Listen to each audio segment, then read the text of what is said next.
A court has ruled the man accused of murdering a well-known veterinarian in Rolando is mentally competent to stand trial.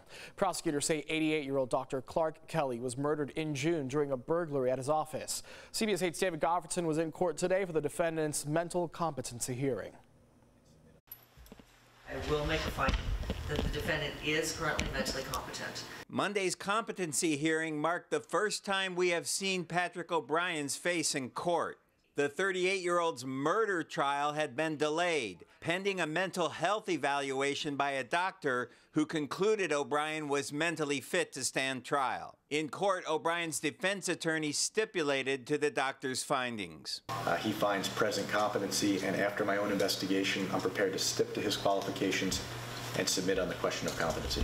Prosecutors say O'Brien murdered veterinarian Dr. Clark Kelly inside his office on Cajon Blvd on June 15th, allegedly during the course of a burglary. The 88-year-old suffered trauma to his head and died in the hospital. The longtime animal caregiver was loved by his customers and the community.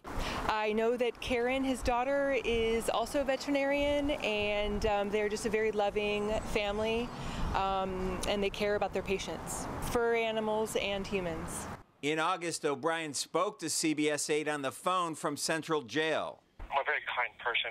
I've never been in trouble. I've never had any violent history, any violent crime in my life. The accused murderer admitted he rang the doorbell at the doctor's office looking for an apartment, but he claimed he was turned away and had nothing to do with Dr. Kelly's death. I knocked on the door, and I remember hearing scuffling, like shuffling on the inside. So I'm like, oh, maybe this is the manager.